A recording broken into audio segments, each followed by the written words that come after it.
kita sampaikan rasa syukur kita kepada Allah, kita bisa bertemu di acara desiminasi budaya positif SD Negeri 1 Tegangan Kecamatan Baru Kabupaten ini dalam kondisi sehat, dalam kondisi nikmat iman dan Islam.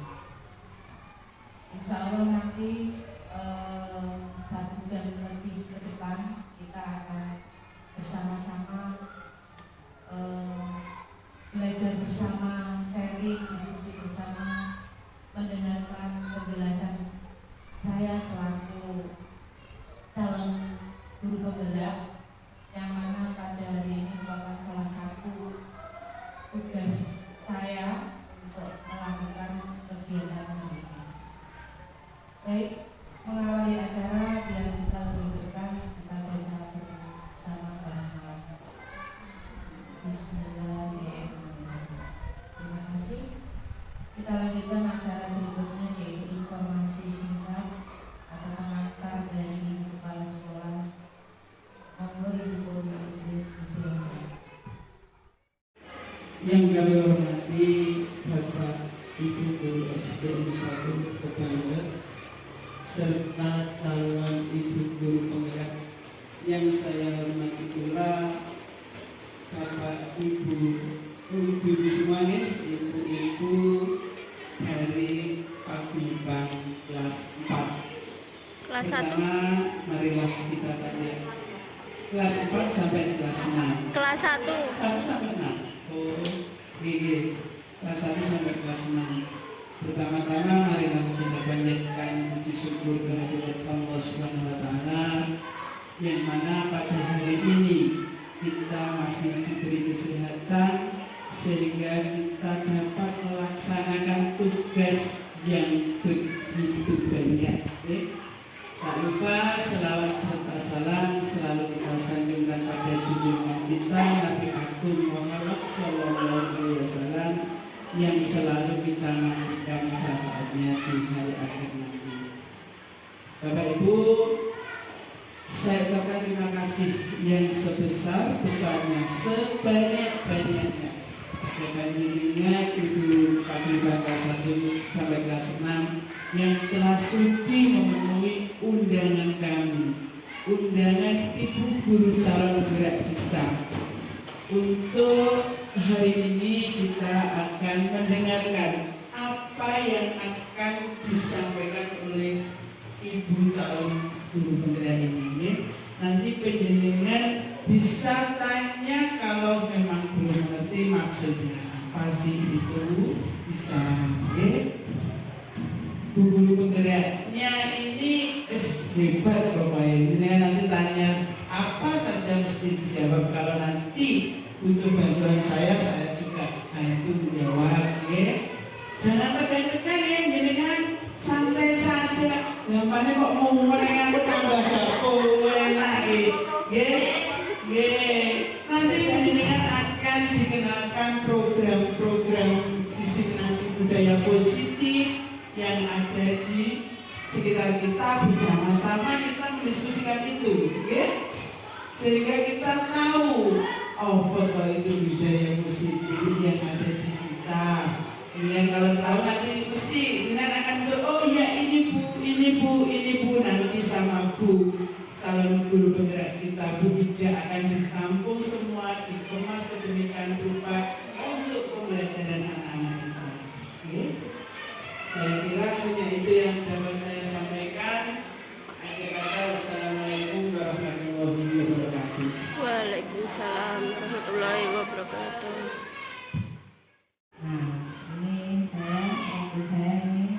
Kebetulan saya sebagai wali kelas 4. Ini demikian budaya positifnya. Saya baru berada di sini belum ada 3 bulan, tapi anak-anak begitu dekat sekali.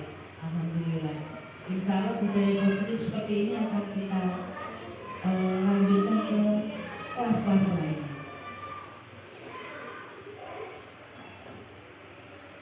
Nah, mengapa ibu-ibu dari Paguyuban dan guru kepala sekolah kita undang semuanya di sini? Nah, akhirnya semua adalah stakeholder pendidikan. Di mana stakeholder pendidikan itu ada kepala sekolah, ada guru, karyawan-karyawati, murid, orang tua, komite atau paguyuban serta pemerintah. Nah, stakeholder pendidikan adalah sebuah kekuatan di SDM kita. Bagaimana kita bisa berkembang? Kita SDM kita berdiri tahun berapa ya dulu? Misalnya Bu Sri, Bu Sri, itu sudah berapa lama ya di sini? Bahkan ibu itu mungkin sudah pernah sekolah di sini ya? Insya Allah. Maka kita murid-murid bagaimana SDM satu dibangun bisa tumbuh dan berkembang terus gitu. Tidak ada merger. Kalau kalian bersama SDM sendiri ada yang merger ya? Kenapa seperti itu?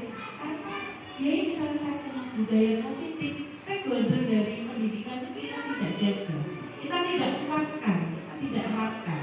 Maka panjenengan di sini semuanya saya kumpulkan, kita saling menguatkan, kita saling mengharapkan. Nah ini 5 peran orang tua yang penting pada pendidikan anak. Yang pertama adalah mendukung lingkungan belajar positif di rumah. Jadi orang tua saya di sini kenapa? Jadi panjenengan sebagai kepanjangan tangan dari pendidikan yang kita oleh di sekolah. Ada panjenengan. Yang kedua, membangun komunikasi yang terbuka dengan anak. Di rumah, panjenengan setiap hari bisa menanyakan apa terlihat kegiatan dino itu di sekolah. Senjulan itu bapak guru apa toh? Lihat aja di bukunya, pasti ada progresnya. Tidak mungkin di semua guru pasti akan memberikan progres, baik itu penilaian secara kualitatif bisa hanya berupa baik, sangat baik, atau hanya tanda-tanda apresiatif seperti bintang, seperti itu bisa jadi.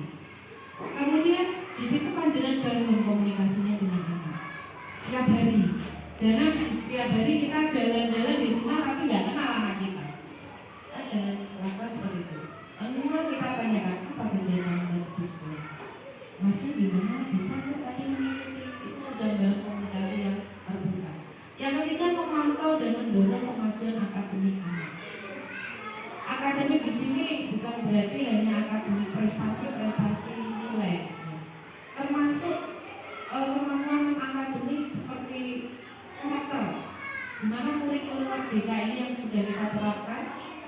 Insya Allah kelas 1 dan 4 di SD Beban Terus 1 ini sudah kita terapkan tentang karakter, penilaian karakter. Nah, nanti kita jelaskan apa karakter yang diadakan. Yang keempat, membangun nilai dan etika dalam pendidikan. Yang saya sampaikan tentang karakter tadi. Dan yang kelima, mendukung keterlibatan dalam kegiatan sekolah. Jadi seperti kegiatan seperti ini, kajian rawat dengan konten luar biasa. Saya kasih apresiasi jempol panjenengan.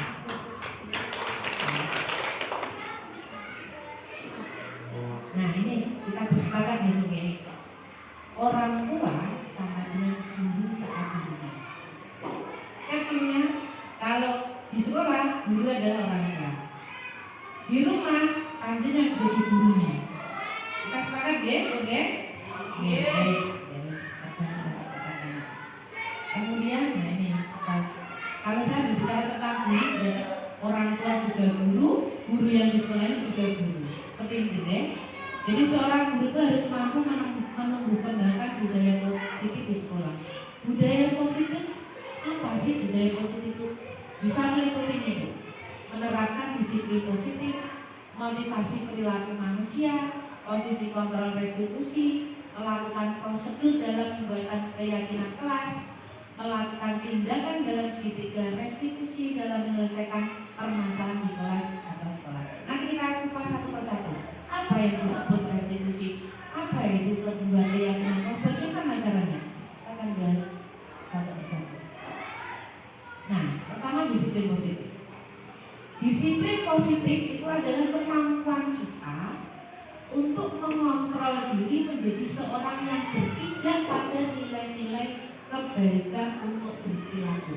Intinya bahwa setiap manusia itu punya fitrah untuk berbaik. Iya dan tidak Bu? Nggih mboten. Nggih. Pasti dengan punya nilai kebaikan. Tidak ada Allah menciptakan manusia di muka bumi ini semuanya jelek, kurang. Bahkan seorang pencuri itu punya nilai kebaikan. Anak-anak juga gitu. Padahal kalau punya lihat anaknya, wah anakku nakal dan sebagainya, sebenarnya keliru, secara keliru.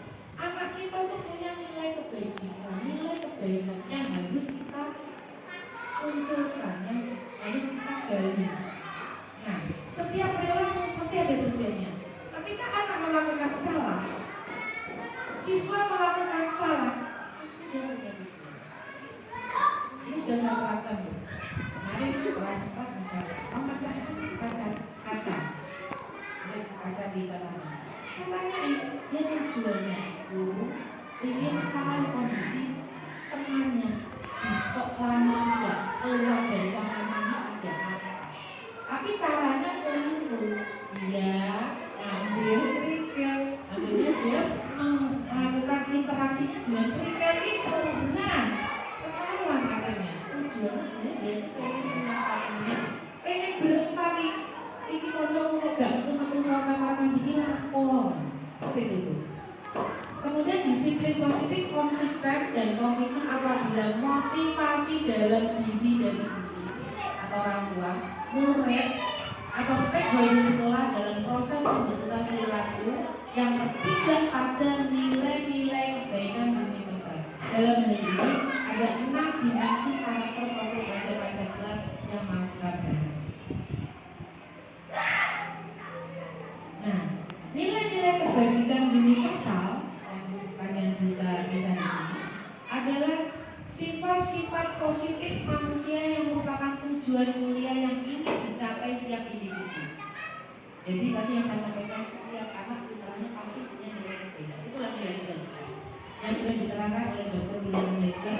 Ada teori kontrol, ada Rasio 984 menyatakan bahwa setiap perbuatan memiliki suatu tujuan. Dan selanjutnya ahli pendidikan Diana Goser tahun 1998 mengatakan bahwa dengan mengaitkan nilai-nilai kebajikan yang diyakini seseorang, maka akan motivasinya akan terbangun sehingga dapat menggerakkan motivasi dari dalam untuk dapat mencapai tujuan mulia yang diinginkan, yaitu menuju profil belajar Pancasila.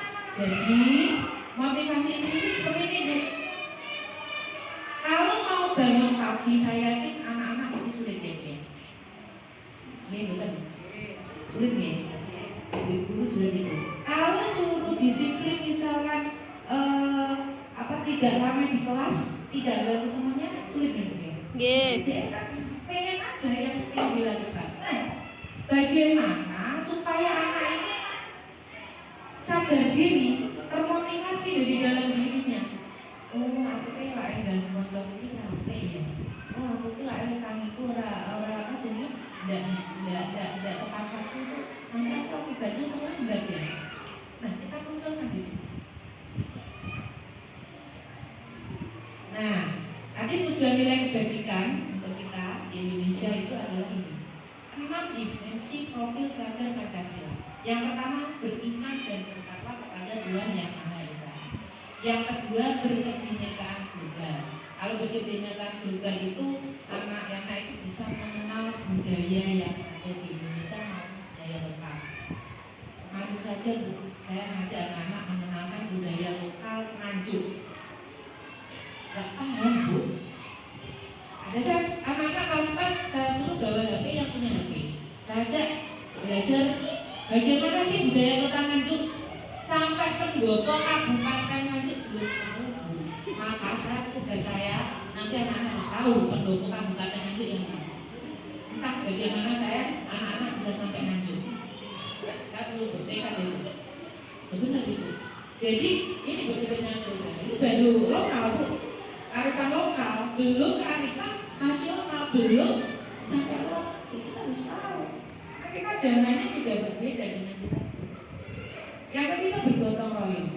Biar globalisasi kalau kita tidak berkolaborasi bergotong royong tidak Bu, kata jelas. Panjenengan coba kalau mau berjualan jualan dagang diri, kalau dagang bareng-bareng coba laku cepat mana?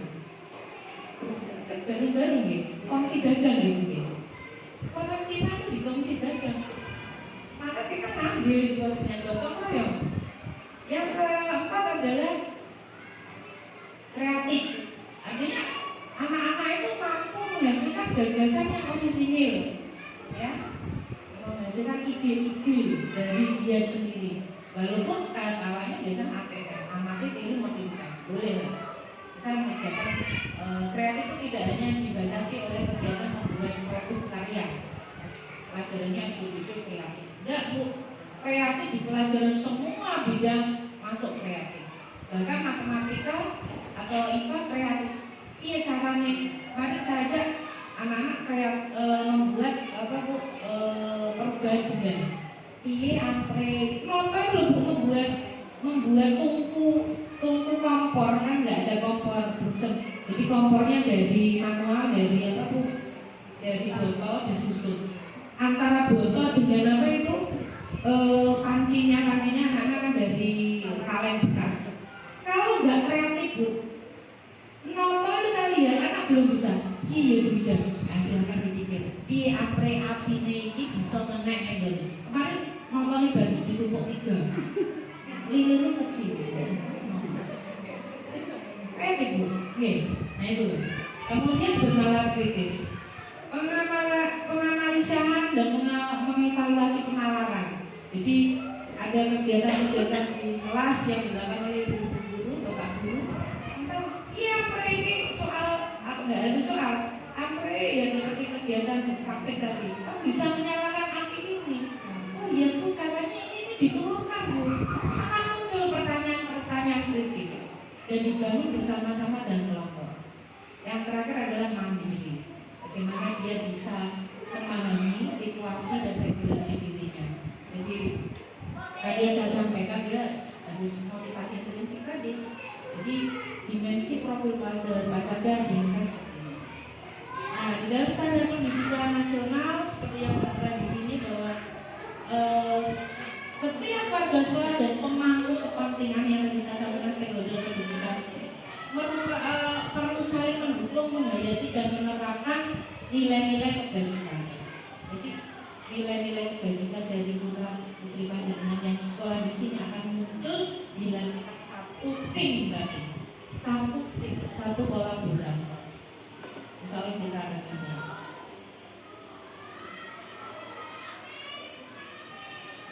Nah, ini saya sampaikan motivasi perilaku manusia ini termasuk materi budaya positif.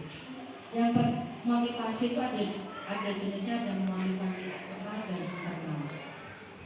Untuk yang motivasi eksternal itu yang untuk menghindari ketidaknyamanan atau hukuman yang akan terjadi apabila saya tidak melakukan. Hanya berapa sih? Aku melakukan ini dan aku orang dibukannya ukur. Misalkan, aku melakukan ini dan untuk penghargaan ujian dari ukur. Misalkan bukunya seperti itu. Atau orang tuanya anaknya gini, aku melakukan pagi-pagi biar orang diomelin buku. Itu masih artinya motivasinya X. Masih juga dia ingin mendapatkan imbalan dari orang lain, institusi yang akan saya dapatkan apabila saya melakukannya. Berarti minta bantuan, bagian. Nanti ada hubungannya Bu, bahwa suatu penghargaan itu adalah sebuah hubungan. Nah, yang ingin kita capai adalah internal. Tujuan disiplin positif ini itu menghargai diri sendiri. Saya akan menjadi orang seperti apabila saya melakukannya. Jadi saya akan menjadi orang yang seperti apa yang saya ingin lakukan. Jadi dia nggak ngereken. Aku pengen menjadi yang terbaik untuk diri sendiri. Saya ingin tidak terpengaruh oleh pujian, kemudian hukuman dan sebagainya. Karena benar-benar sadar diri tadi, yang kita bangun adalah motivasi internal.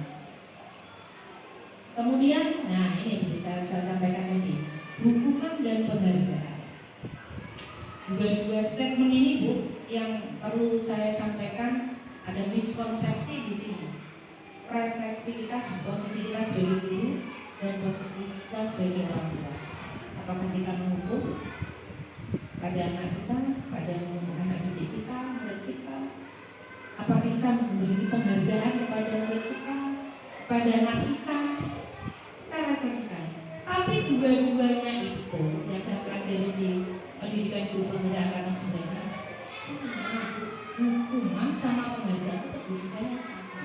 Sama-sama membuat anak tidak baik. Nah, mempunyai kedudukan sama tadi ya. Nah, dihukum oleh penghargaan bahwa penghargaan kepada anak didik saya. Satunya saya nggak mendapatkan penghargaan. Bagaimana perasaannya tidak diberi penghargaan? Mary. Terhadap putra putrinya di rumah, si Toek diperlakukan apik, si Toek biasa, data, bisa saja, apa yang terjadi? Mesti dia berontak. Nah ini loh, penghargaan jadi ini hukumnya ini Bu. Jadi merusak, mengurangi ketepatan, harus dikai penghargaan kan tidak, males. Akhirnya yang kemudian lagi, besoknya lagi dia posisinya nggak dapat penghargaan gitu. Nah, maka kita harus mencari cara-cara efektif. Nah, ini kalau dihitung penghargaan menurunkan kualitas akhirnya nih. Dan penghargaan mematikan kreativitas dan penghargaan mengurangi motivasi intrinsik.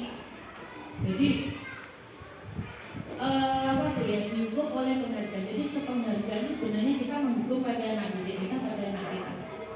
Artinya seperti itu. Jadi ketika kita memberikan penghargaan hadiah, kita berstatement, "Dik, kamu kok sudah pintar?" Kasih alasannya.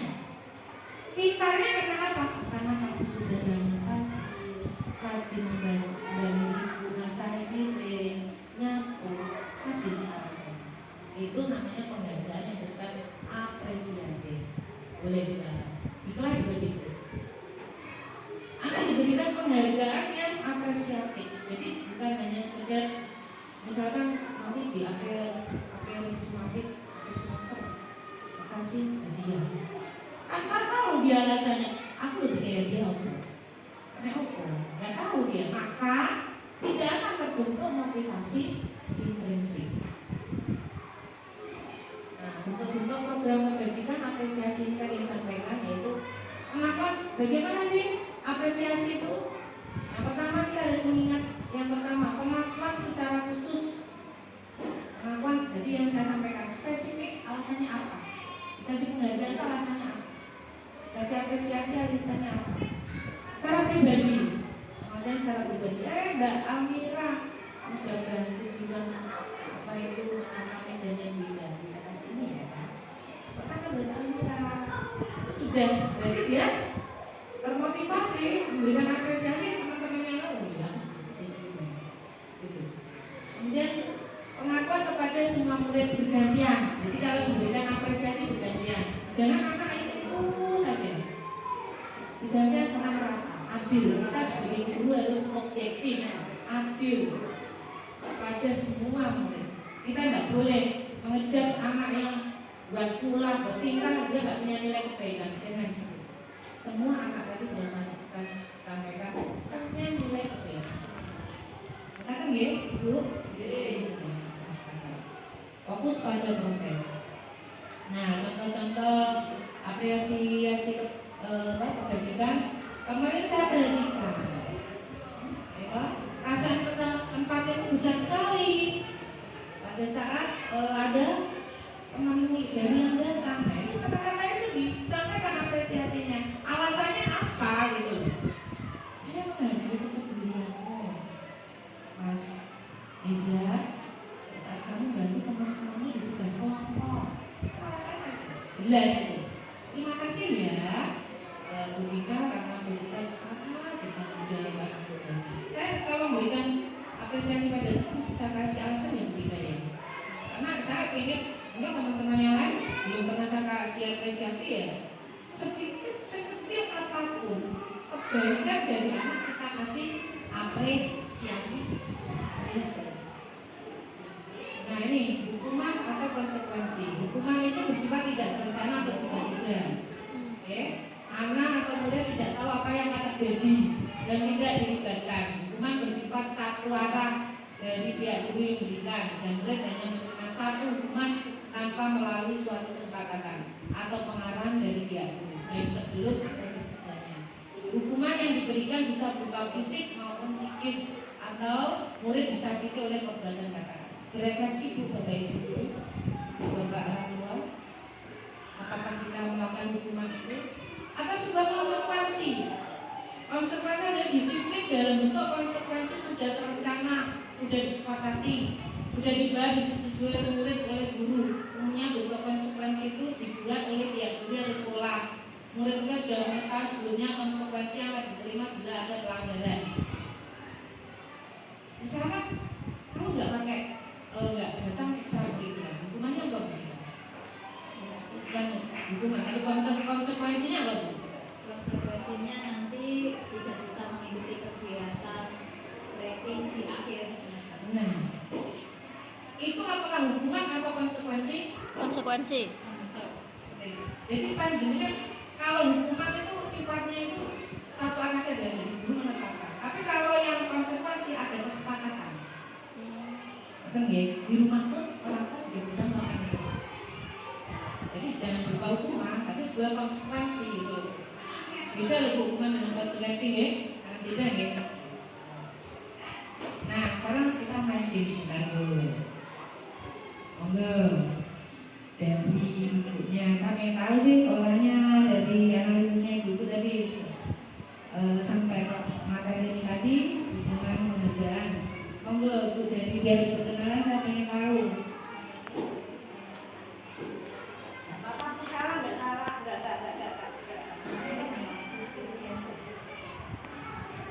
Ini masuk hukuman atau konsekuensi? Masuk hukuman atau konsekuensi? Mencatat 100 kali dalam buku kalimat. Saya tidak akan terlambat lagi karena terlambat ke sekolah. Saya mulai sampai 100 kali Bu pernah melakukan ini Bu di masa sekolah dulu. Pernah ya? Nah, menurut panjenengan ini sebuah hukuman atau konsekuensi? Konsekuensi. Hukuman. Baik, kita lihat ya Bu. Gak apa-apa Bu. Nggak apa-apa. Makanya kita di situ forum belajar mau meluruskan, kalau ada yang salah kita luruskan bersama-sama gitu. Saya juga banyak salah Bu. Banyak luruskan. Apa sih Bu ya? Nah, Oh iya, oh hukuman. kenapa kok disebut hukuman? Karena jelas tadi kan sudah ditetapkan atas satu arah oleh guru. Bisa sekali. Anak tertekan enggak? Ya.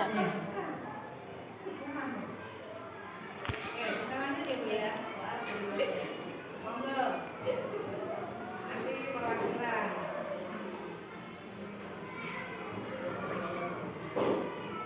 Apakah hukuman atau konsekuensi? Silakan tuliskan di meja tulis karena kesimpulan dasar belajar. Konsekuensi. Oke, kalian yang punya jawabannya? Ya. Tangan. Nah, sekarang 3 guru. Sekarang yang guru. Ya, gampang. Ini jadi hasil. Oke.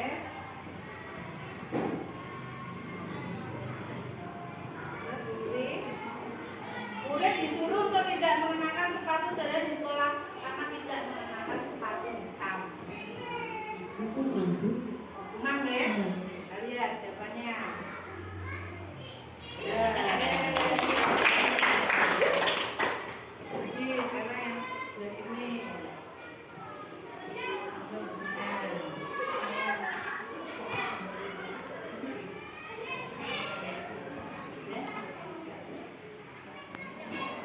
Mari mengelilingi lapangan basket 2 kali karena terlambat 10 menit untuk pelajaran PJOK.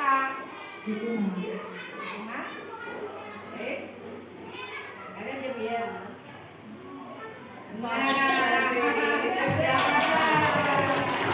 Berarti Mas Kalian harus konsumsi. Wah,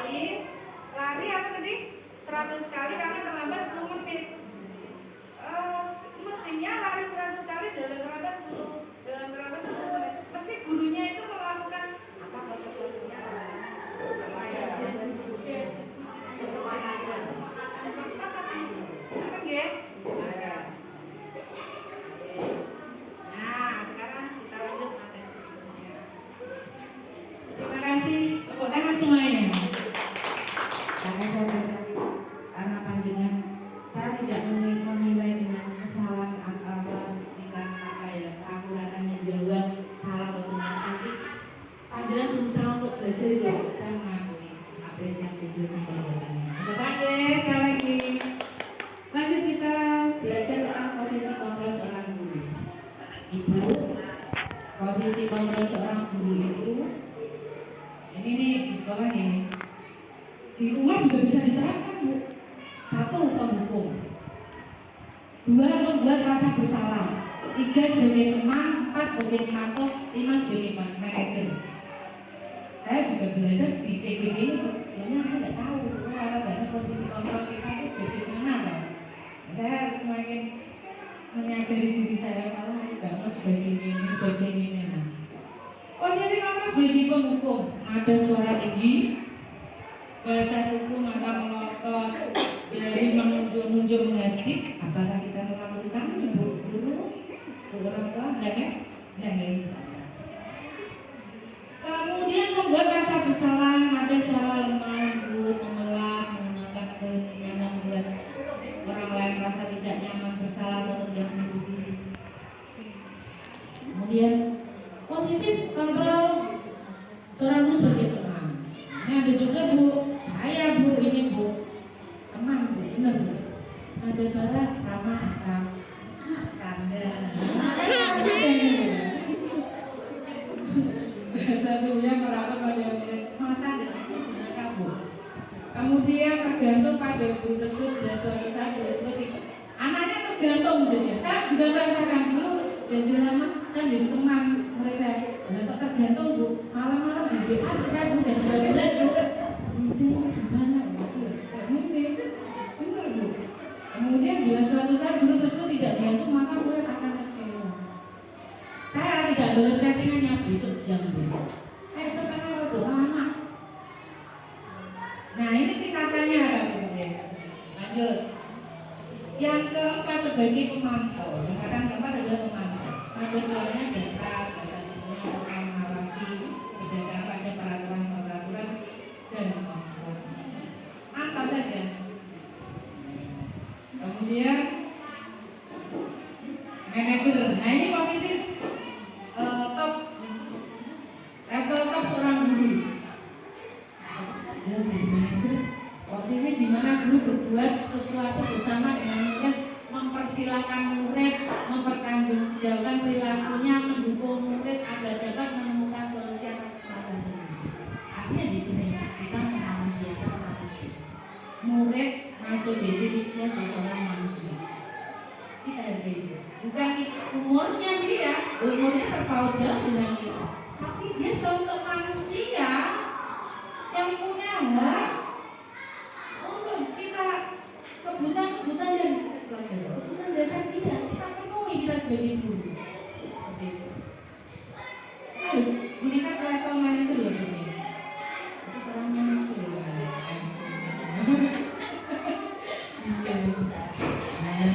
Sekarang kita belajar sebelum meneruskan teori yang tadi belum dapat. Kalau kamu tidak melakukannya, awas ya, rasakan. Silakan Bu. Posisi kontrol sebagai berikut. Tadi ada 1, apa Bu? Menghukum. 2, membuat rasa bersalah. 3, Teman, 4, pemantau, manajer. Mana? Dia penghukum. Kalau kamu tidak melakukannya, awas ya, rasakan. Ini suaranya Bunda ya, pas ya. Ya, teman. Itu ya jelas ya. Kalau biasanya tambah melotot.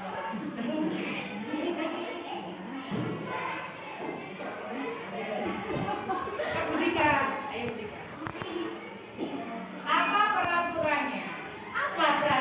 Dan bagaimana konsekuensinya? Yang kedua tadi apa? Apa peraturannya? Bisa begini bisa boleh.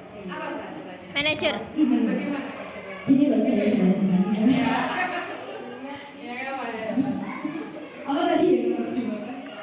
1, posisinya sebagai apa bisa kakak penghukum, kemudian apa tadi? Pembuat rasa bersalah, teman, pemantau atau manajer.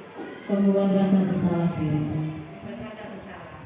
Apa peraturannya? Bagaimana konsekuensinya? Sampai dia.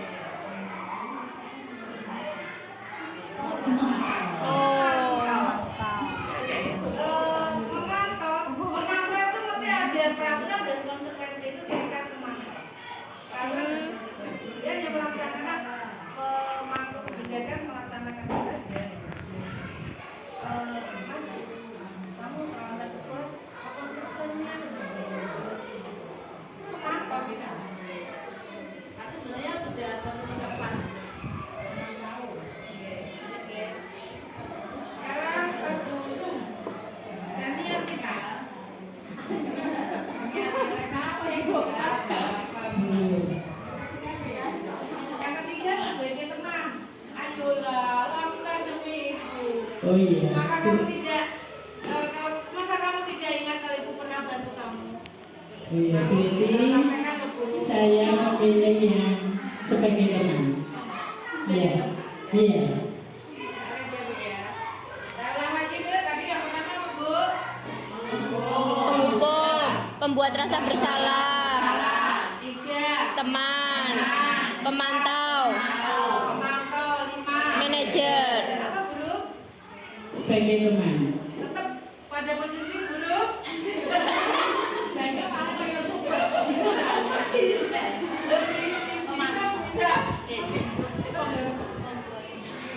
Oke?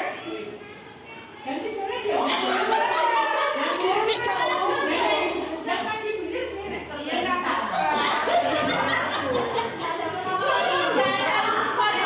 Berarti nanti saingan sama dia. Saya itu berarti membuat rasa bersalah. Baik.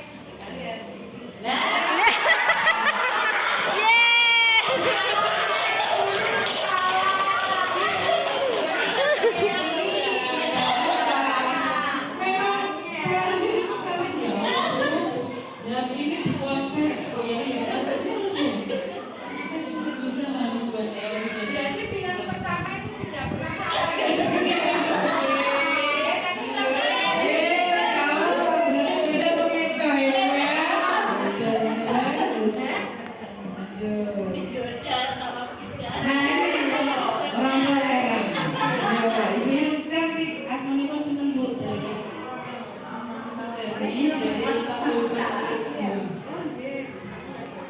Apa Bu? Kamu seharusnya sudah tahu itu luas sekali pengatamannya. Itu sebenarnya.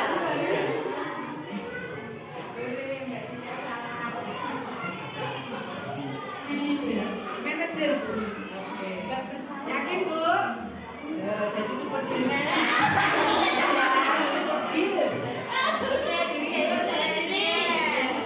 Jadi itu manajer Bu, yakin? Yakin?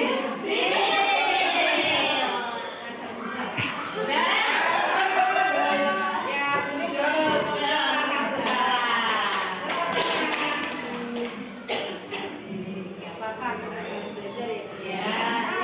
Kalau gini kan nggak pernah kan Bu bicara mainan gini kan Bu ya? Oh iya loh Bu. Lanjut. Oh sudah di sini. Oh masih ada. Udah di sini. Oh sudah ya.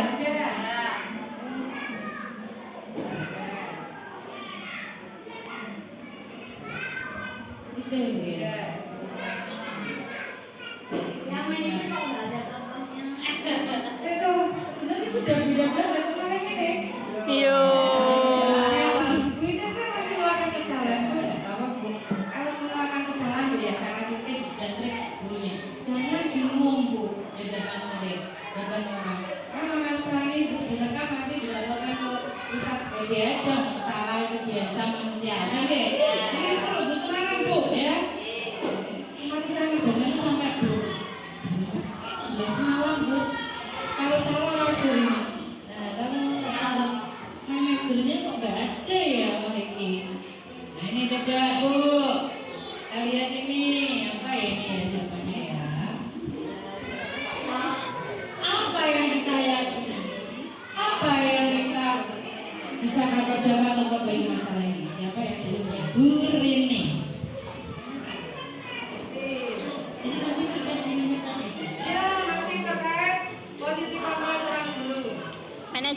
Manajer yakin boleh?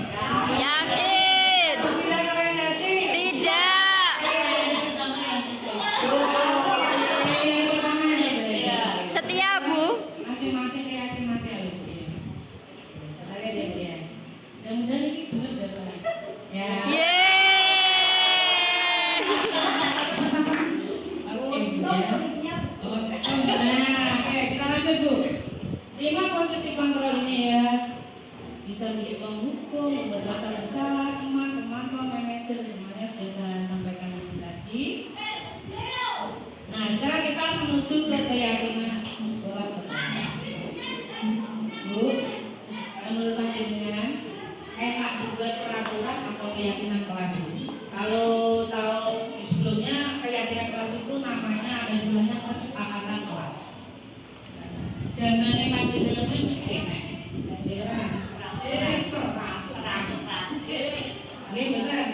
Akhirnya membuka jangan sampai traumatis kita belajar di masa lalu terus kita terapkan, kita lakukan posisi perubahan gitu. Nah, selain saya melakukan desinfeksi panjang dan juga loh ya, di rumah maupun di sekolah. Oke, siap. Membuat keyakinan kelas bukan peraturan kelas. Kenapa Bu?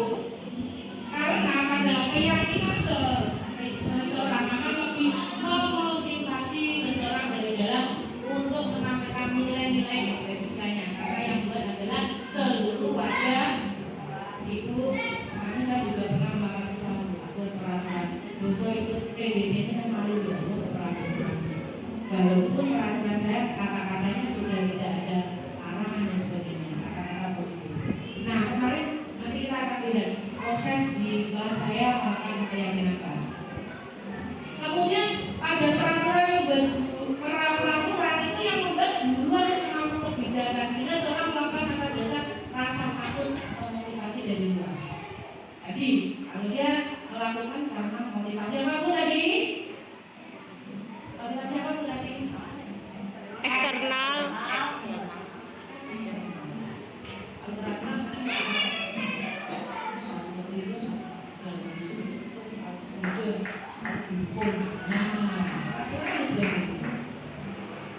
Kemudian mengapa kita memiliki peraturan harus menggunakan helm bila mengendarai kendaraan roda 2? Mengapa kita memiliki peraturan tidak boleh menggunakan masker, mencuci tangan dan jaga jarak 1,5 meter? Mengapa kita memiliki peraturan harus cepat datang pada waktu mengikuti peraturan? Lain halnya bukan peraturan yang bersifat kemasyarakatan, aturan norma dalam masyarakat. Oke, kalau negara ini nggak ada norma aturan ya, nggak ada konstitusi ya, bisa jalan di negara ini. Kalau sekolah norma boleh, ada peraturan boleh, ada yang buat sekolahan.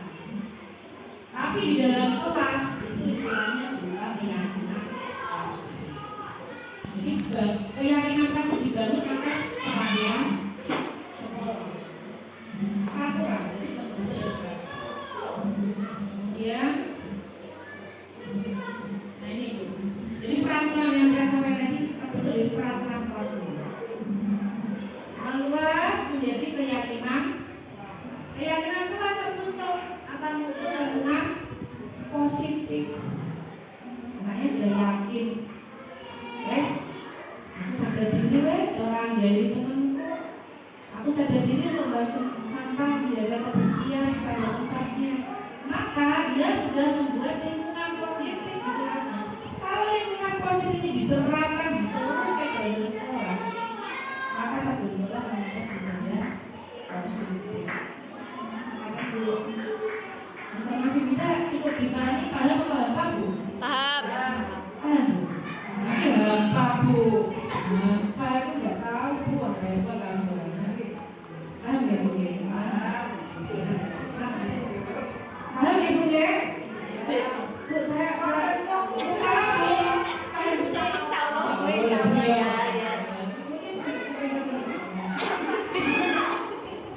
Kemudian keyakinan sekolah ini bagaimana bersifat abstrak, berupa pernyataan-pernyataan universal, berupa kalimat positif, tidak terlalu banyak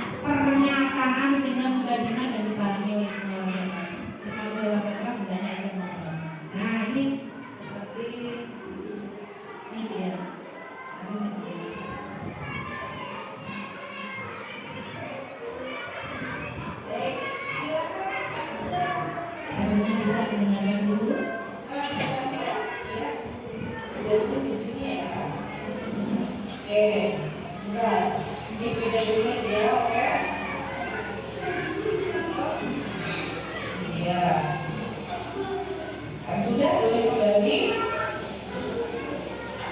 Yang sebelah sini, yang sebelah sini. Sebelah sini semuanya sudah.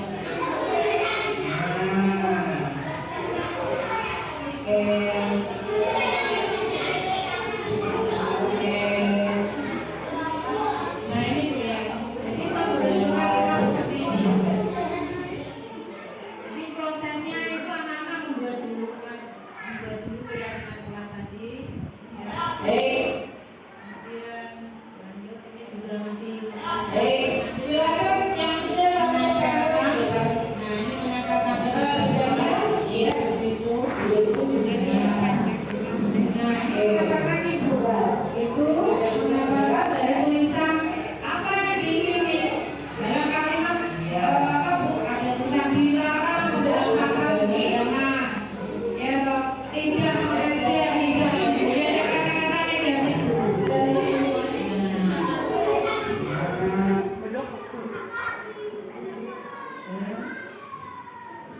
Nah, ini tadi tentang keyakinan keras, jadi prosesnya paham ya Bu ya? Jadi untuk ibu-ibu prosesnya adalah menuliskan diberikan sticky note atas warna-warni ini Bu ya, karena menuliskan satu pernyataan kontennya bisa negatif dulu, dilarang mengejek imam, dilarang mengambil nama orang tua, dilarang membuang sampah. Nanti setelah itu dituangkan dalam berupa kalimat positif. Kalau dilarang mengejar apa berarti bagaimana Bu? Memanggil. Berarti bagaimana dilarang mengejar apa? Memanggil teman sesuai namanya. Ya. Kalau mau bilang kebaikannya, Saling menghargai. saling menghormati. Mati. Itu keyakinan. Betul ya? Atau dilarang membuang sampah sembarangan. Kalau membuang sampah pada tempatnya,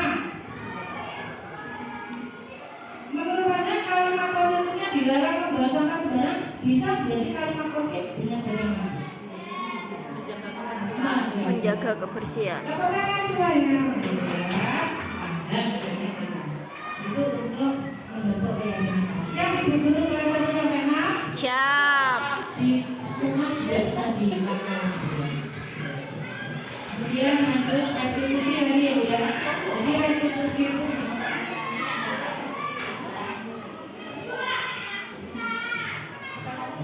restitusi adalah proses menciptakan kondisi bagi murid untuk memperbaiki kesalahan mereka. Jadi setelah melakukan kesalahan, muridnya diutus memperbaiki diri, bukan dijudge kamu anak yang suka membuat kesalahan. Membuat anak itu adalah rasa kesalahan. Posisi kita lebihkan. Bagaimana? Nah, 9 ciri restitusi bukan untuk menebus kesalahan. Namun untuk Jadi kalau belajar ada masalah dipanggil, diajak ngomong. Bagaimana ngomongnya itu kita bahas. Memperbaiki hubungan, tawaran bukan paksaan. Restitusi untuk memulai ke dalam diri. Restitusi untuk mencari kebutuhan dasar. Restitusi untuk cara yang paling baik. Restitusi fokus pada karakter bukan tindakan. Restitusi adalah fokus pada solusi dan restitusi mengembalikan murid yang berbuat salah pada kelompok yang baik. Jadi kalau ada orang melakukan kesalahan, kita melakukan restitusi atau perbaikan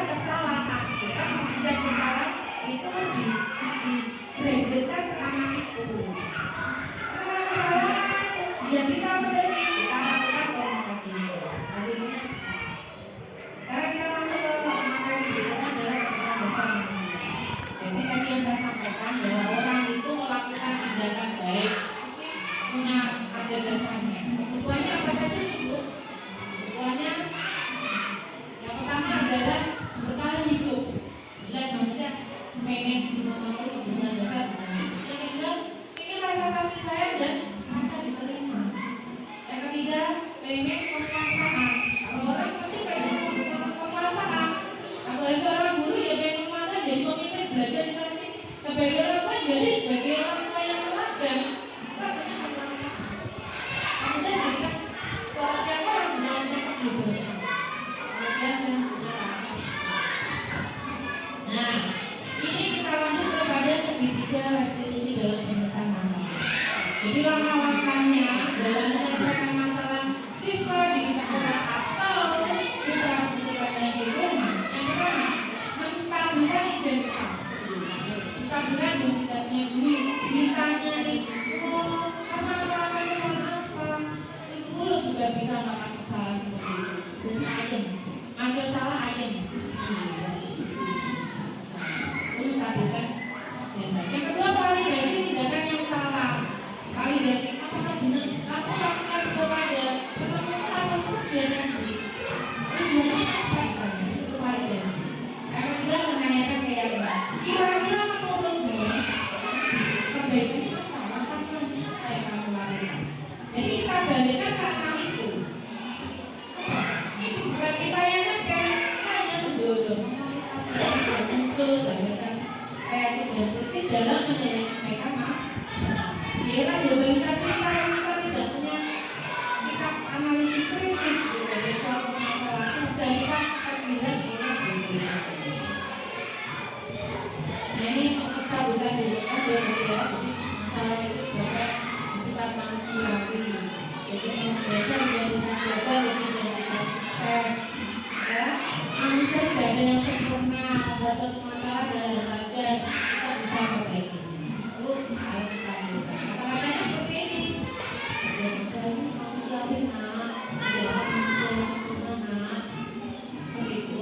Kemudian validasi tindakan yang salah. Prinsipnya melakukan kesalahan bukan tidak ada rasa kritik. Semua orang yang pasti ada tujuan nanti. Kemudian untuk memenuhi kebutuhan tadi, berapa kebutuhan dasar tadi? Ada 5. dasar ada berapa tadi? 5. 5. 1. Bertahan hidup, 2. mendapat kasih sayang, 3. Kemampuan usaha. Yang 4. Kebebasan. 5. Rasa kesenangan. ya, itu ya. Kemudian gurunya kalau validasi masalah katanya kamu bisa saja kan melakukan hal yang buruk, tapi kamu tidak melakukannya. Kamu masih punya alasan untuk melakukan itu. Apa yang menyebabkan kamu melakukan itu? Nah, kita katakan validasi tindakan yang salah. Dan terakhir tindakan restitusi tadi menjadi kesalahan, menanyakan kesalahan. Mulai siap mengaitkan antara keyakinan dengan tindakan salah. Mas menurutmu tadi kamu sudah melanggar keyakinan kasih tadi itu saya tidak membunuh saya sama orang lain. Nah itu dia sadar, oh iya aku melanggar keyakinan kelas yang ini. Makanya keyakinan kelasnya baca banyak-banyak. Ya 5-8 kalimat pernyataan. Kemudian gurunya berkata seperti ini. Kelasnya idealnya menurutmu bagaimana sih Dek? Apa kamu nanti suatu saat ingin jadi apa sih? Apa yang kamu rasakan? Bagaimana kita memperbaiki diri? Nah kemarin sudah saya share seperti ini. Ini contoh awalnya itu Mas Dewi.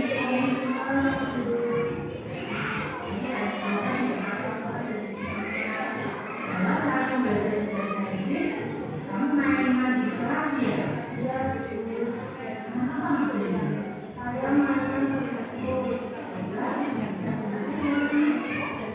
Nah, langkah-langkahnya seperti itu. Nanti kalau kurang paham, saya sudah saya izin dulu. Saya ada ini ya, jadi tidak ada sini. Kadang ya, kita sini. Kadang alhamdulillah cukup sudah biasa. Tepuk tangan buat semuanya.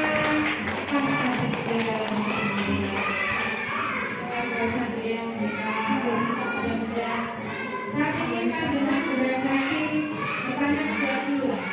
Bertanya jawab tentang apa materi apa yang saya sampaikan. Mengenai dari mana? Bu Ida tadi ada slide yang menunjukkan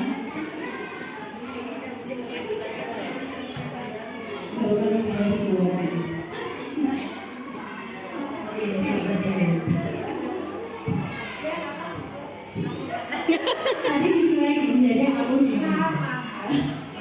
Saya mencuekin tadi ada sesuatu yang saya sampaikan bukan mau tugas yang lain bukan deh. Yang aku kan itu budaya restitusi loh Bu ya. Orang tua salah harus tetap minta Maaf. walaupun nggak. Betul. Oke? Dulu salah mengakui kesalahannya. Ilogowo. Kita bukan penguasa di sini gitu. Sepakat? Monggo, Bu. Oke, tadi di salah satu slide Bu Ida tadi kan bilang mengenai dihukum oleh penghargaan. Nah, dulu waktu saya kelas 4 itu pernah di awal masuk itu saya membuat kesepakatan dengan anak-anak. Saya tidak tahu ternyata kalau kesepakatan kelas itu kami buat seperti ini. Kumpulkan bintang sebanyak-banyaknya. Nanti di akhir semester kita akan total berapa siapa yang punya bintang terbanyak. Nanti kita kasih reward. Nah, itu boleh nggak sih menurut saya seperti itu? Tapi tadi saya sebelumnya sudah menyampaikan dulu bahwa terus mereka akhirnya tujuan dari saya melakukan hal itu adalah memotivasi anak untuk selalu mengikuti pembelajaran kita dengan rasa iya aku oleh bintang neng dan bisa menyelesaikan persoalan yang kita berikan kepada anak tersebut. Nah, menurut Winda, apakah hal itu apakah saya sedang melakukan dihukum oleh penghargaan atau tidak? Seperti itu. Terima kasih Winda.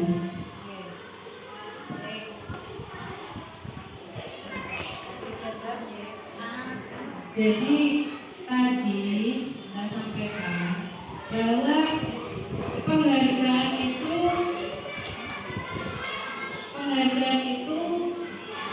setara dengan hukuman. Jadi kalau panjenengan memberikan reward dalam bentuk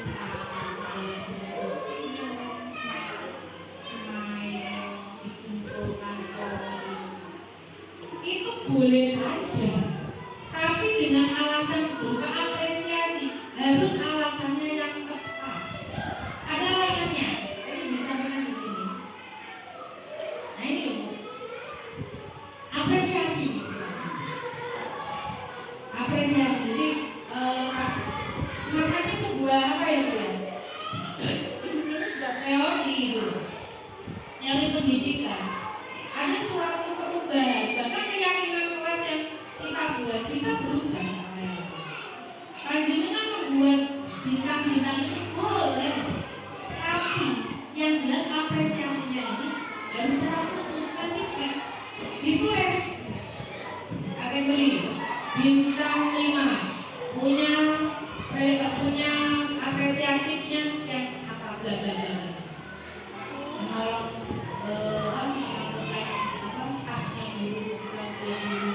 Dan itu benar-benar ada dokumentasinya. Ini yang paling penting di situ. Jadi anak itu tidak meri. Kalau dia meri, itu tadi kita dokumentasi foto, video, kita punya dokumentasi. Anak dikasih bintang 5, apa ini bintang 5? Alasannya apa? Bahkan kalau bisa buat dokumentasi di kelas. Iya, portofolio. Anak punya, misalkan Mas Rizal itu punya kebaikan luar biasa. Maka saya dari Mas Rizal itu sekarang.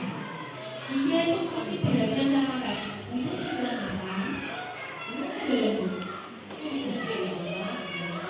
Itu bentuk apresiasi. Terima kasih kamu memang berbakat. 4 itu bukan dari seperti itu. Teman-temannya jadi termotivasi gitu loh, bukan meri, termotivasi. Maksud yang saya maksud jadi membentuk apresiasi monggo itu adalah hak Anda sebagai seorang guru untuk berkreasi. Ini seperti itu. Tapi ini tadi harus melalui secara khusus pribadi. Kemudian pengakuannya juga semua murid, tidak hanya 1-2 murid saja. Dan fokus pada prosesnya. Apa dia? Apa baik. Itu yang kita catat dan di dokumen. Saya kira jawaban saya mengenai ketika oke.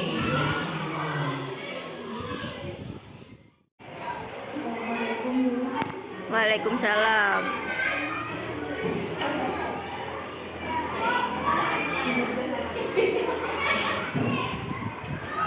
Pertanyaan saya itu kalau masuki sekolah yang itu sekolah apa contohnya lagi malam gitu ada PR bahasa Inggris dia itu nggak menulis satu pun nggak tulis kalau mulai itu saya tanya ada PR dia saya tanya nggak tahu saya bisa punya nggak ada tapi soalnya nggak ada marah kata si anak yang itu saya itu bingung supaya ya saya arang karena anak yang lain paling tidak kan kalau orang tulis soal ada satu atau dua atau tiga sama sekali nggak nulis. Dan saya tanya, ngapain aja bahasa saya ini nulis soal namanya kamar mandi. Masa selama itu kamar mandi? Tanya. Saya tanya lagi bu. Terus itu ngapain pas kemana itu nulis? Dolanan bu. Nonton. Pulang itu tinggal di kipas, yuk dari menteri Pak. Marah. Marah terus kembali nangis. Dia pun nangis. Oh selesai lembaga. Terus gimana? Nanti anaknya. Ya terima kasih. Baik, saya coba jawab ya Pak ya. Mencoba dari pengalaman saya sebagai orang tua ya. Menurut saya tingkat apa ini? Tingkat anak-anak tidak laporan itu berapa? Tapi saya coba dengan anak itu. Tadi yang saya sampaikan adalah setiap perilaku pasti ada usulnya. Nah, maka sebagai orang tua, sebagai guru, kita harus pengen tahu apa sih dengan melakukan segitiga restitusi tadi, perbaikan kesalahan dia. Yang pertama diajak komunikasi positif. Begitu dia melakukan kesalahan, saya sebentar, dengan melakukan entah minum, entah menarik apa sedalam-dalamnya, banyak beristighfar, dulu atau bahkan berwudu dulu, biar aura marah kita tuh tidak ada. Wudu dulu. Setelah itu kita lakukan kalau saya diganti dulu. Saya perlu dia salus nih, caranya salus. Setelah kita lulus, dia kan sudah mengaku dengan gestur kita lulus, kan kita ajak jawab, kita jawab kasih sesuai apa yang kita harapkan. Satu lagi, melalui segitiga restitusi tadi, satu mensatukan 13. Tadi dengan membackup itu melakukan kesalahan itu pelanggaran PMU itu bisa nanti aku bisa. Tapi ada tapinya, mesti alasannya. Nanti dia kan terus terang terbuka dia. Aku nggak semua kalau bahasa Indonesia ya pengalaman. Sekarang menurut ilmu kita nggak bisa memaksakan anak untuk menyukai bidang-bidang yang lain. Cukup anak mengetahui saja. Jadi misalkan matematika begini, ya mesti anak-anak kan mesti takut sama matematika. Anak-anak dalam memberikan matematika, guru dalam memberikan matematika sesuai kebutuhan dia. Ya. Anak ini butuhnya hanya cukup menghitung, misalkan para gapet ya. Para gapet teh isone kok sapa gawe tusuk sate. Ora iso nggih para gapet. Apa itu? Nggih, apa itu? Ya susun bawa para gapet. Iya kan? Dia punya dengan sendiri, dengan rasa, dengan kemerdekaannya dia mengekspresikan eksplorasi dia.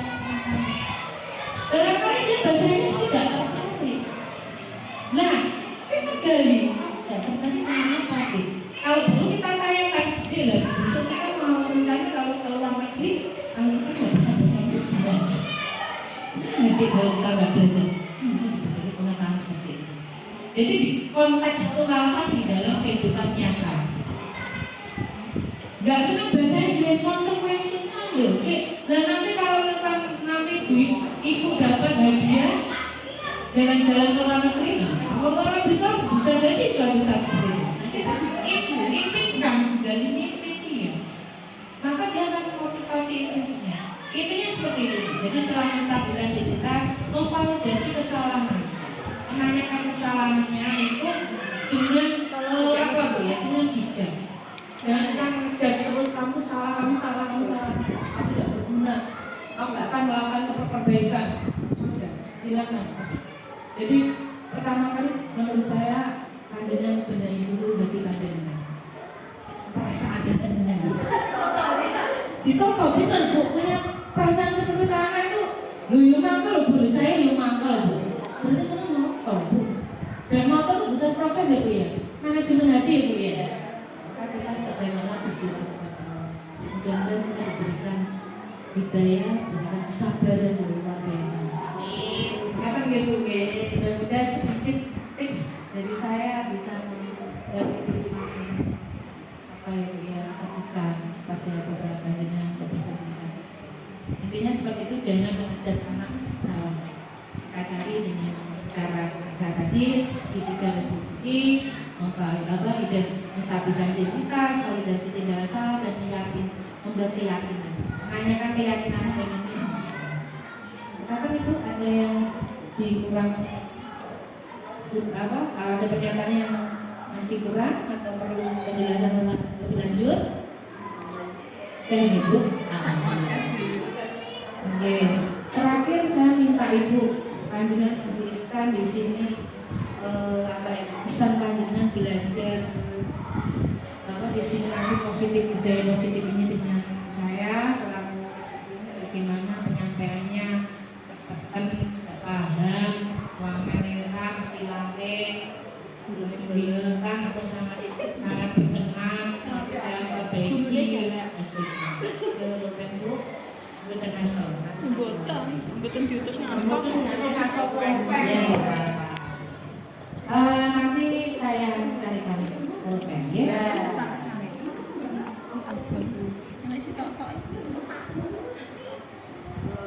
Gentasan apa? Gentasan apa? Mungkin itu bisa.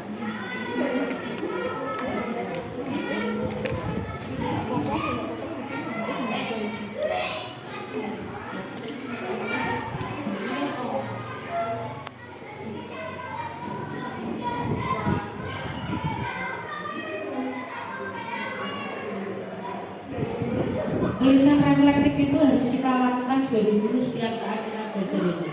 Reflektif tidak harus dalam bentuk tulisan, bisa secara verbal, panjangan PBB ini berupaya untuk perbaikan diri saya, kedepannya juga teman-teman juga.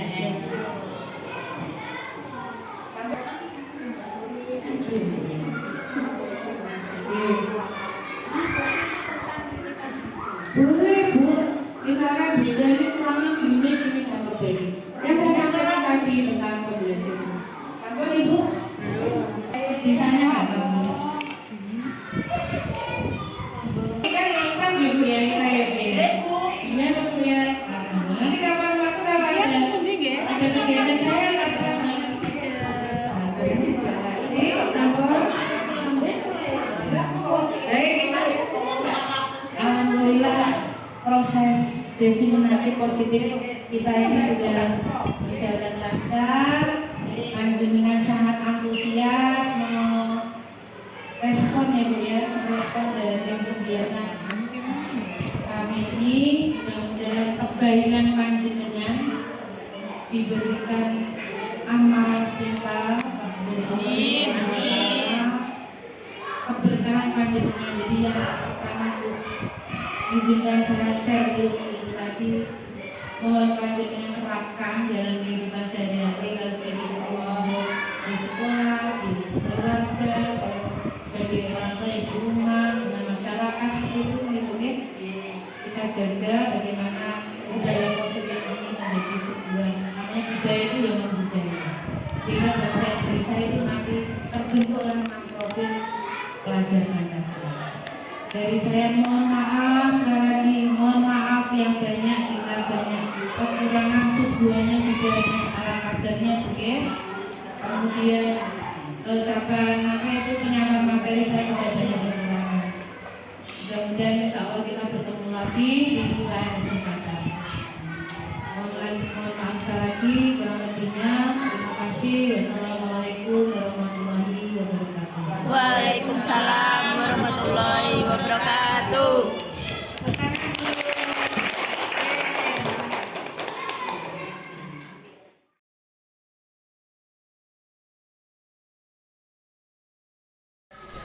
Bismillahirrahmanirrahim. Assalamualaikum warahmatullahi wabarakatuh.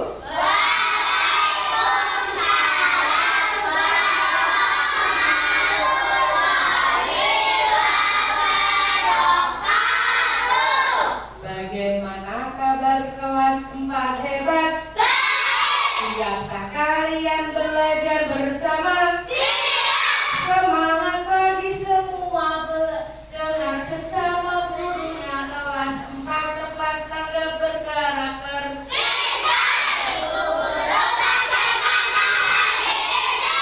Alhamdulillah baik.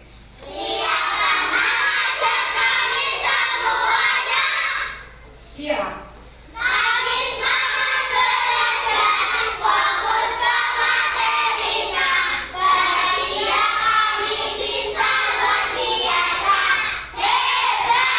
Alhamdulillah semuanya masuk ya ini ya. Alhamdulillah masuk semuanya. Oke, baik. Biar kalian fokus belajar aja. Kalian bekas breathing dulu. Beat, ya, tepuk. Beat. Oke, harus fokus. Beat, siap?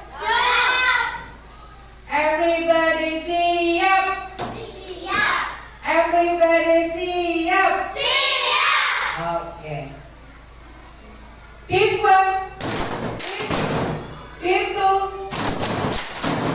beat 3, beat 4. Oke, tepuk tangan semuanya. Baik. Tadi ini bisa mengajak kalian, ya, mana ya? Masih di dalam sini, tapi ke dalam hati kalian masing-masing untuk merenungi bagaimana kelas kita bisa aman, nyaman buat kalian belajar di dalam kelas ini. Mau? Mau? Oke. Baik. Nanti Bida ajak kalian untuk pembentukan keyakinan kelas. Kalau sebelumnya kita membentuk peraturan kelas, ya kan? Maka saat ini kita di kurikulum Merdeka ini kita belajar membentuk keyakinan kelas. Kenapa kok keyakinan kelas? Kenapa kok tidak peraturan kelas? Nah, kalau peraturan kelas kemarin yang buat siapa? Wida. Yang melaksanakan siapa? Muridnya. Kan tidak fair. Kalau keyakinan kelas yang buat nanti adalah kalian semuanya, yang melaksanakan juga kalian semuanya, kita semuanya, termasuk Wida. Oke? Jadi kita semuanya. Siap ya? Oke. Baik. Nanti Wida akan membagikan sticky note ini. Ya. Sticky note ini nanti kalian tuliskan hal-hal yang menjadi larangan, karena kalian tuliskan hal yang menjadi larangan atau yang tidak kamu sukai. Tulis di sticky note ini, oke? Nanti setelah itu kalian kumpulkan di depan semuanya, ditaruh di papan yang sudah siapkan bersama teman-teman tadi. Ya, siap ya? Oke. Ini Bida akan bagi, langsung kalian menuliskan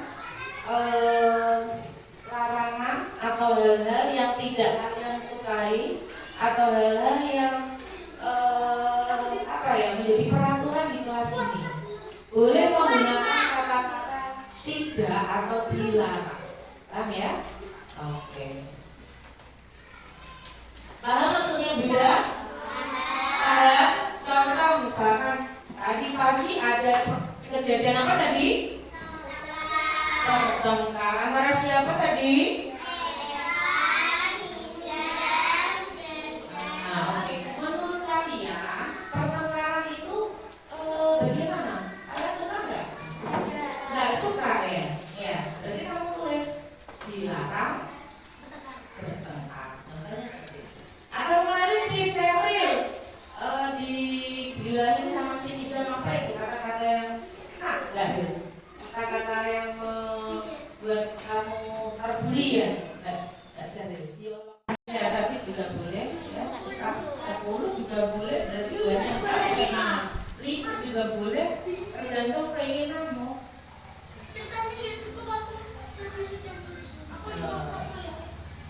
Pokok. Iya.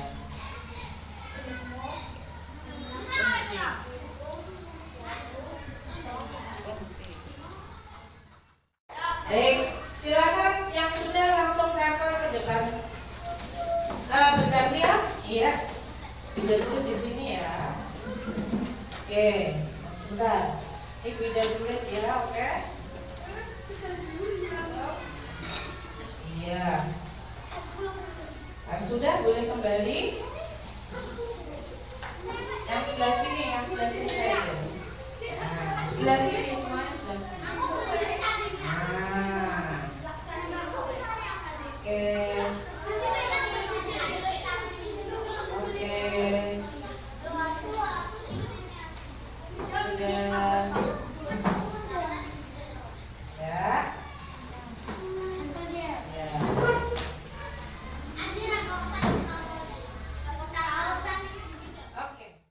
Baik, silakan yang sudah langsung cover ke depan.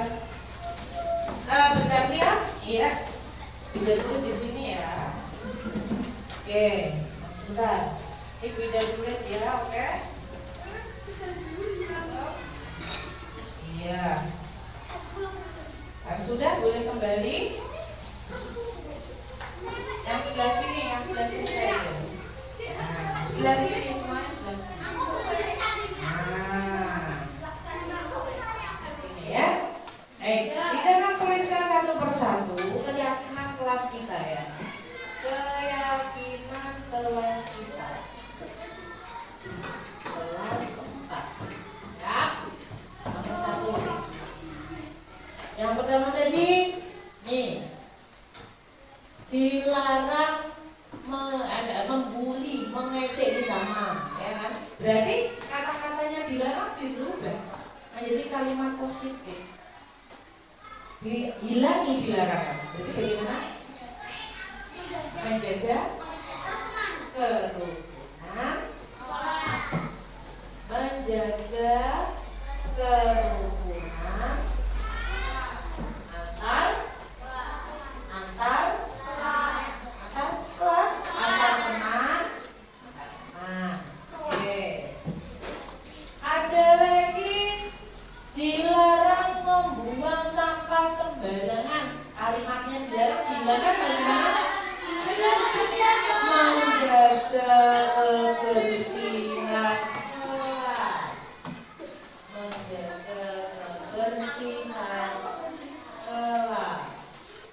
Ada lagi nomor 3 tadi dilarang apa ini?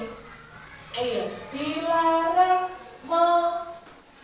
mengejek dengan sebutan nama orang tua. Jadi bagaimana? Ini sama dengan nih, dilarang berbicara kotor, tidak boleh mengejek. Kemudian tadi apa ini?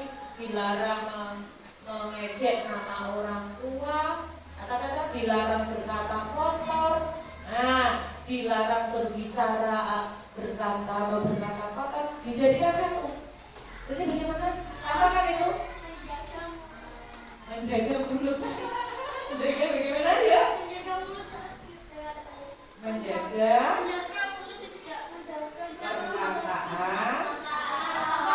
Nah,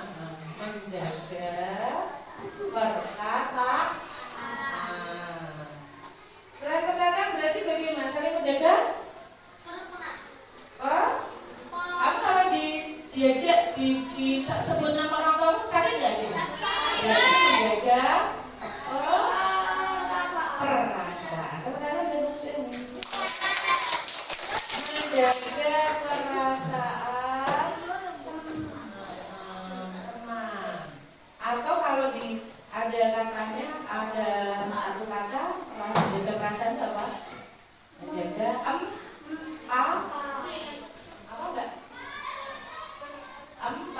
berempat. Kita katakan Mbak Seril atau berempati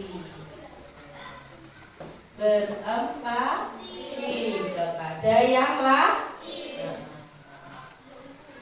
Ada teman juga. Ada lagi di sini dilarang mencoret-coret meja. Nah ini juga dilarang mencoret-coret meja. Ini juga. Berarti bagaimana nih? Menjaga. Adi sudah menjaga kebersihan. Menjaga. Apa merawat. Coba kanan benar. Rani. Merawat apa deh? Merawat inventaris sekolah. Inventaris itu barang-barang yang dimiliki oleh sekolah. Ada lagi yang kurang?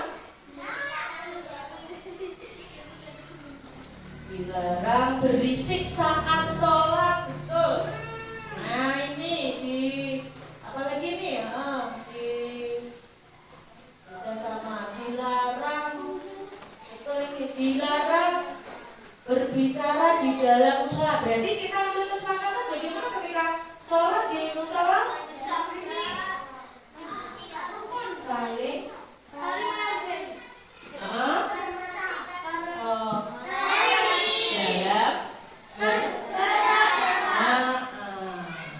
toleransi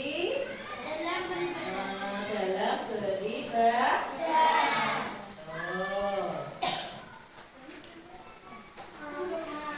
Oke, yang 5 ini udah rasa cukup ya.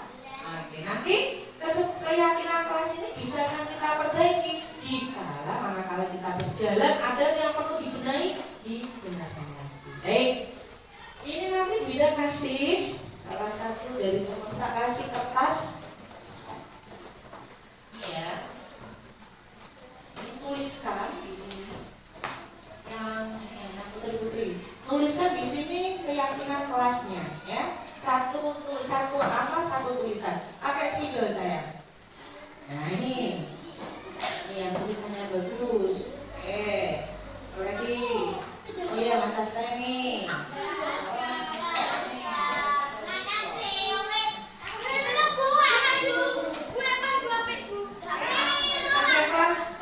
Boleh? Ini sudah berapa? 1, 2, 3 ini belum. Ada 5 ya? Ada ini.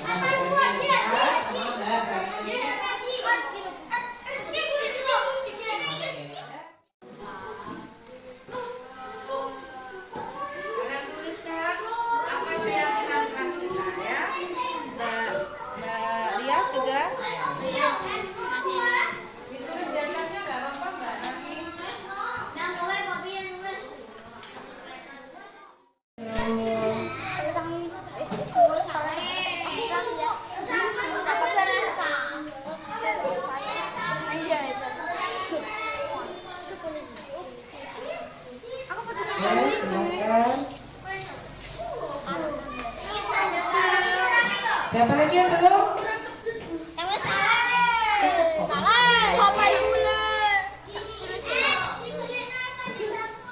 Oke. Ya, atasnya sini nggak apa-apa mas. Ya. Alhamdulillahirobbilalamin. Alhamdulillah kita sudah bisa membuat berapa keyakinan kelas di sini kita? Ada berapa? 5 keyakinan kelas. Oke? 5 keyakinan kelas yang dibuat oleh kalian, dilaksanakan oleh kita bersama. Siap ya?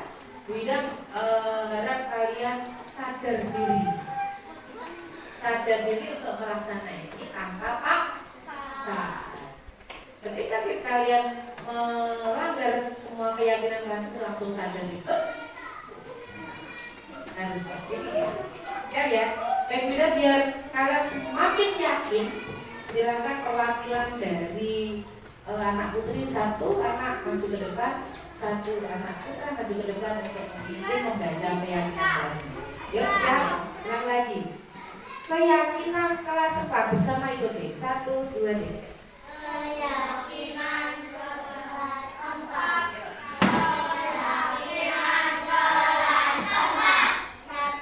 Satu, menjaga kerukunan antar sama. Menjaga kerukunan antar teman. Dua, menjaga kebersihan kelas. Menjaga kebersihan kelas. Tiga, menjaga perasaan atau berempati pada teman. Menjaga perasaan atau berempati pada teman. Empat, merawat inventaris sekolah. Merawat inventaris sekolah. Lima, toleransi dalam beribadah.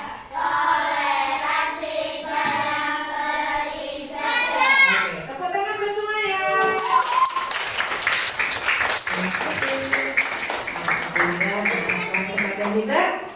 Kita sudah mencapai 5 keyakinan kelas. Siap melaksanakan? Siap melaksanakan? Sanggup sadar diri? Melaksanakan ini semuanya. Oke. Sekali lagi terima kasih atas partisipasi kalian untuk bentuk keyakinan kelas. Dari Bida mohon maaf jika ada kekurangan. Bida Tri, wassalamualaikum